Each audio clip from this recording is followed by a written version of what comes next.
नमस्कार, quantum astrology में आप सभी का हार्दिक स्वागत है। आज ज्योतिष सीखने क्रम में यह मेरा नवा लेक्चर है और नवा लेक्चर का पार्ट बी है।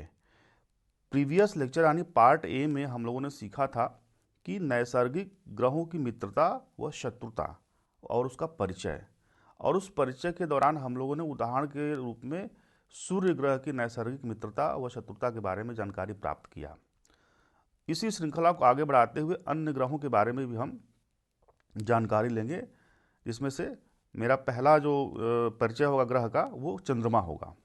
तो चंद्रमा का नैसर्गिक मित्र और शत्रु को जानने के लिए हम ये देखेंगे कि चंद्रमा की मूल त्रिकोण राशि कौन सी होती है। तो हम जानते हैं कि चंद्रमा वृषभ राशि में मूल त्रिकोण का होता है, तो उसी को हम लग्न बना लेंगे।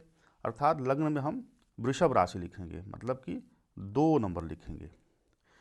अब बाकी जो अन्य जो खाली घर हैं उसको हम क्रम से सजा लेंगे। तो ये 3 हो गया, 4, 5, 6, 7, 8, 9, 10, 11, 12, 1। ठीक है। अब वही वाला फंडा जो प्रीवियस लेक्चर में मैंने बताया था कि तीसरे हाउस को हमने एनिमी बना लिया, छठे भाव को ई, सातवें को एनिमी, दसम भाव को भी एनिमी और एकादश भाव को एनिमी, और जो खाली आपको दिख रहे हैं वो फ्रेंड होंगे। ठीक है, यही फंडा है इसका। अब हम बात करते हैं चंद्रमा के बारे में। तो यहाँ पे हम चंद्रमा लिख देंगे। अब बाकी चंद्रमा से अन्य ग्रहों की क्या रिलेशनशिप है इसको हम दर्शाएंगे। तो देखिए, सेकेंड हाउस में हम देखते हैं कि ये स्थान खाली है, मतलब कि ये यहाँ से निमंत्रण प्राप्त हो रहा है। और यहाँ पे कौन सी राशि है? यहाँ पे मिथुन राशि है, और मिथुन राशि का स्वामी हम जानते हैं कि बुध होता है, और बुध यहाँ से निमंत्रित हो रहा है। अब जबकि बुध की एक और राशि होती है, वो कौन सी राशि होती है? कन्या राशि। कन्या राशि हमारा यहाँ से पंचम भाव में विद्यमान है। तो बुध को 2 जगह से निमंत्रण प्राप्त हो रहा है, मतलब कि बुध इसका मित्र होगा। ठीक है, तो यहाँ पे हमने बुध लिख दिया, और बुध के यहाँ बगल में हमने फ्रेंड लिख दिया। अब बात करते हैं थर्ड हाउस की। थर्ड हाउस में 4 नंबर लिखा हुआ, यहाँ इसका स्वामी चंद्रमा होता है, तो हम उसी का निकाल रहे हैं, तो इसको हम छोड़ देते हैं। ठीक है, अब फोर्थ हाउस में आते हैं। फोर्थ हाउस में देखिए खाली स्थान है, खाली स्थान है अर्थात यहाँ मित्र क्षेत्र है, इसको निमंत्रण प्राप्त हो रहा है। अब फोर्थ हाउस में कौन सी राशि है? सूर्य। सूर्य यहाँ पे फ्रेंड जोन में आता है। ठीक है, तो हमने यहाँ पे सूर्य लिख दिया। ठीक है, और सूर्य को यहाँ पे हमने डिनोट कर दिया एफ से। ठीक है, अब बात करते हैं हम छठे भाव की। छठे भाव में देखिए यहाँ पे ई लिखा हुआ है, मतलब कि यहाँ से इनवाइटेड नहीं है ये वाला भाव, क्योंकि यहाँ पे ई लिखा है। अब इस भाव में कौन सी राशि विद्यमान है? 7 नंबर। 7 नंबर हम जानते हैं कि तुला राशि होती है। तुला राशि का स्वामी शुक्र होता है, और शुक्र की एक और राशि होती है। कौन सी राशि होती है? वृषभ राशि। वृषभ राशि खुद ही लग्न में है, मतलब कि एक जगह से निमंत्रण प्राप्त है, एक जगह से निमंत्रण प्राप्त नहीं है। तो इसको हम कहेंगे शुक्र को न्यूट्रल, सम। जब एक जगह से निमंत्रित हो रहा है राशि और दूसरी जगह से रिजेक्ट हो रहा है, तो वह सम की श्रेणी में आता है। ठीक है, अब हम बात करते हैं सप्तम भाव की। सप्तम भाव में ई लिखा हुआ, मतलब कि यहाँ से रिजेक्ट हो रहा है। और सप्तम भाव में कौन सी राशि विद्यमान है? यह है वृश्चिक राशि। अब वृश्चिक राशि का स्वामी हम जानते हैं कि मंगल होता है, और मंगल की एक और राशि है, वो है द्वादश भाव में, 12वें भाव में। यहाँ से इनवाइट हो रहा है, तो एक जगह से इनविटेशन प्राप्त हो रहा है, एक जगह से इनविटेशन प्राप्त नहीं हो रहा है। ठीक है, तो हम बात करेंगे यहाँ पे मंगल के बारे में। मंगल यहाँ पे न्यूट्रल हो गया। ठीक है, अब देखिएगा अगला house, eighth house. Eighth house में क्या है? यहाँ से निमंत्रण प्राप्त हो रहा है, क्योंकि यहाँ ई नहीं लिखा हुआ है, फ्रेंड जोन में आता है। तो इसमें कौन सी राशि विद्यमान है? इसमें धनु राशि है, और हम जानते हैं कि धनु राशि का स्वामी बृहस्पति होता है। ठीक है, और बृहस्पति की एक और राशि होती है, वो कौन सी होती है? ये वाली, मतलब कि मीन, जो कि एकादश में है। तो तो एक जगह से निमंत्रण प्राप्त हो रहा है और एकादश भाव से निमंत्रण प्राप्त नहीं हो रहा है। तो हमारा जो संबंध होगा बृहस्पति का चंद्रमा से, चंद्रमा बृहस्पति को क्या मानता है? न्यूट्रल मानेगा। ओके, अब बात करते हैं नवम भाव की। नवम भाव में कौन सी राशि विद्यमान है? यहाँ पे मकर राशि है, और मकर राशि का स्वामी क्या होता है? हम जानते हैं कि मकर राशि का स्वामी शनि होता है। तो शनि नवम भाव से तो आमंत्रित है, परंतु शनि की एक और राशि होती है, वो कुंभ होती है, और कुंभ राशि विद्यमान है 10th हाउस में। तो 10th हाउस से इनवाइटेड नहीं है, एक जगह से इनवाइटेड है नवम भाव से, और दसम भाव से इनवाइटेड नहीं है। इसका ये मतलब हुआ कि ये भी सम होगा। तो शनि का भी स्टेटस न्यूट्रल होगा। चंद्रमा की सबसे खूबसूरत बात यह है कि किसी को अपना मित्र किसी को अपना शत्रु नहीं बनाता है। देखिए, सबको कुछ ना कुछ पद भी दिया है, मित्र का पद भी दिया है और न्यूट्रल का पद भी दिया है, शत्रु का पद भी किसी को नहीं दिया है। ठीक है, बुध को अपना मित्र का दर्जा दिया है, सूर्य को अपना मित्र का दर्जा दिया है, अब बाकी शुक्र, मंगल और बृहस्पति, शनि को न्यूट्रल का दर्जा दिया है। अब बात करते हैं मंगल के बारे में। ठीक है, मंगल का नैसर्गिक मित्र व शत्रु विचार। देखिए, हम जानते हैं कि मंगल मेष राशि में मूल त्रिकोण का होता है। ठीक है, मेष राशि में अगर मंगल मूल त्रिकोण का है तो हम उसी राशि को लग्न बना लेंगे। हम जानते हैं कि मंगल की दो राशियां होती हैं, एक मेष, दूसरा वृश्चिक, परंतु जो राशि मूल त्रिकोण की होती है उसी को हम लग्न बनाते हैं, और तब हम नैसर्गिक मित्र और शत्रु का विचार करते हैं।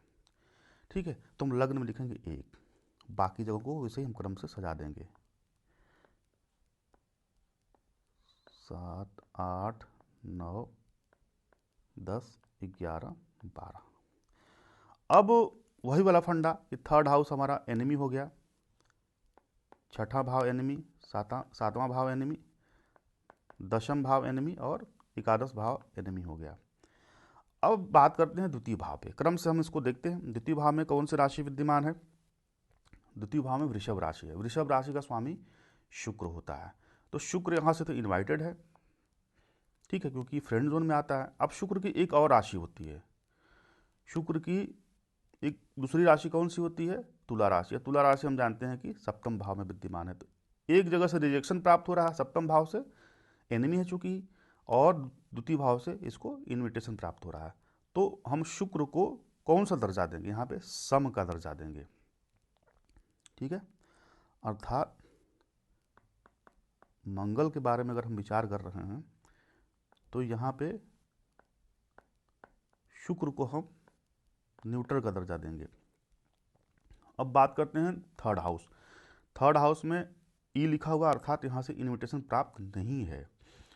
और थर्ड हाउस में कौन सी राशि है? यहाँ पे मिथुन राशि है, और मिथुन राशि का स्वामी हम जानते हैं कि बुध होता है। ठीक है, अब बुध जो है थर्ड हाउस से भी रिजेक्शन प्राप्त है, और बुध की दूसरी राशि होती है कन्या।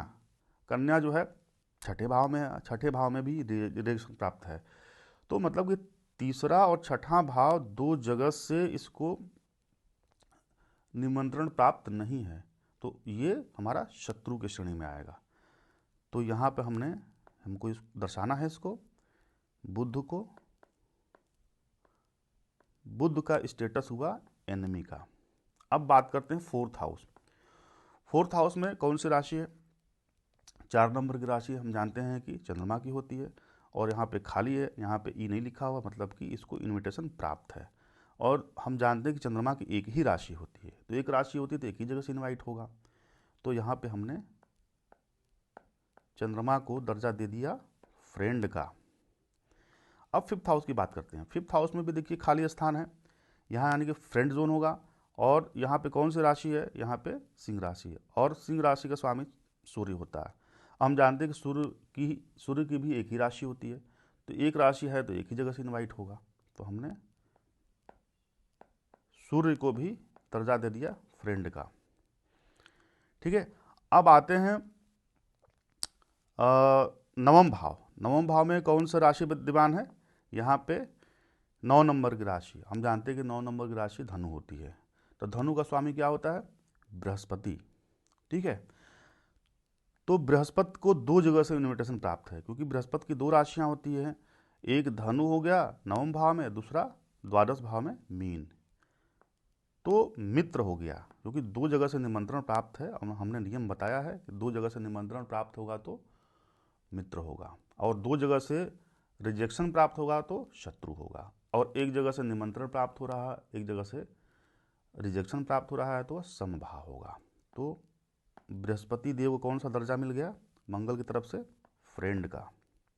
ठीक है, अब फाइनली बात करते हैं दसम भाव की। देखिए दसम भाव में क्या है कि यहाँ पे ई लिखा हुआ है, और दसम भाव का स्वामी यहाँ पे शनि बनेगा, क्योंकि मकर राशि है दसम भाव में, और यहाँ पे ई लिखा हुआ है। अब हम जानते हैं कि शनि की एक और राशि होती है, वो कुंभ होती है, और कुंभ एकादश भाव में है। यहाँ पे भी ई लिखा हुआ है, तो नियमतः क्या होना चाहिए?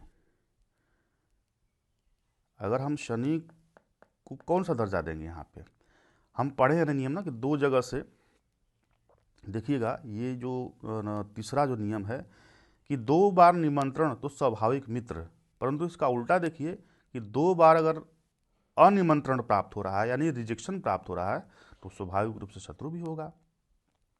परंतु एक यहाँ पे दूसरा नियम भी लगता है कि अपने उच्च स्थान के स्वामी को मित्र बनाते हैं।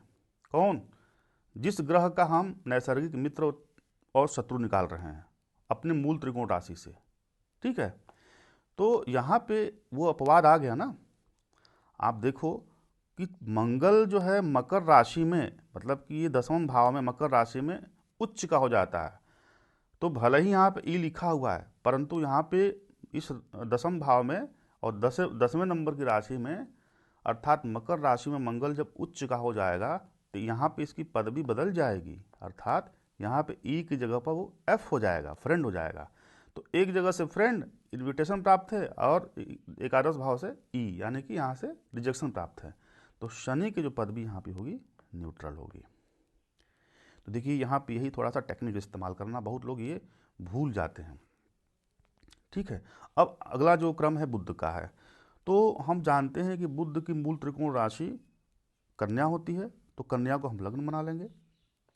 ठीक है, अब बाकी हम सजा देंगे 7 8 9 10 11 12 1 2 3 4 5। अब बुध की नैसर्गिक मित्रता और शत्रुता का विचार करते हैं।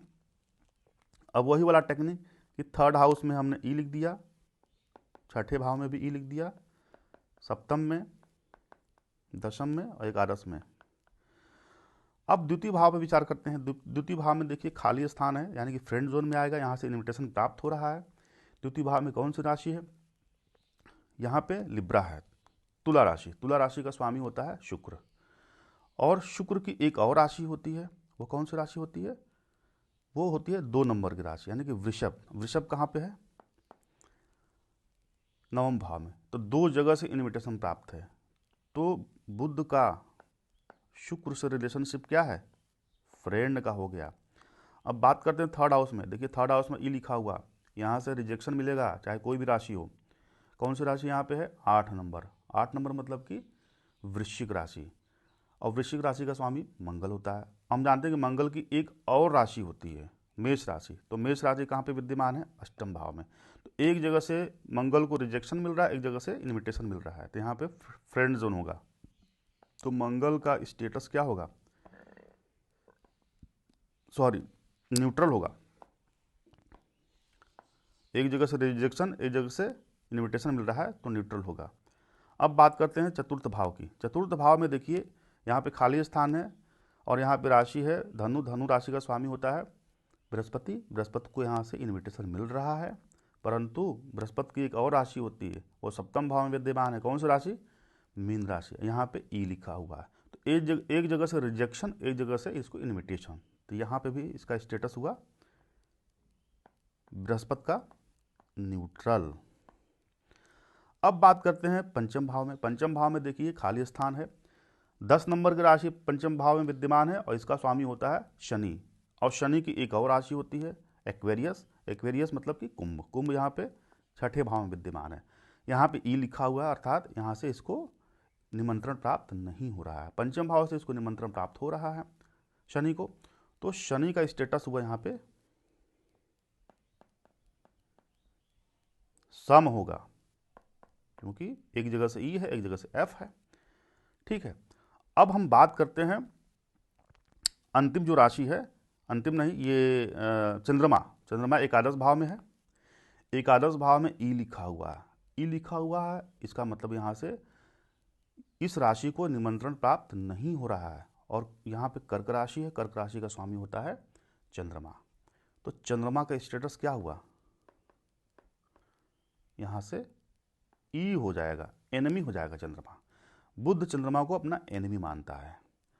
और द्वादश भाव यानी कि 12th हाउस में देखिए यहाँ पे 5 नंबर की राशि लिखी हुई है। तो 5 नंबर की राशि का तात्पर्य ये हुआ कि यहाँ पे सिंह राशि है, और सिंह राशि का स्वामी होता है सूर्य। और सूर्य यहाँ पे इसको मतलब सूर्य को निमंत्रण मिल रहा है बुध द्वारा। तो यहाँ पे हमने क्या किया, यहाँ पे सूर्य दर्शा दिया और यहाँ पे हमने डिनोट कर दिया एफ से। देखिए बुध की मित्रता किससे है, एक सूर्य से है और एक शुक्र से है। अब बाकी न्यूट्रल भाव देखिए, आपका मंगल, बृहस्पति, शनि। ठीक है, और चंद्रमा से इसका शत्रुता का भाव है। तो ये देखिए आज ये दूसरे लेक्चर में हमने 3 ग्रहों को कवर किया। ठीक है, इसमें से आपका चंद्रमा हो गया, दूसरा मंगल और तीसरा बुध।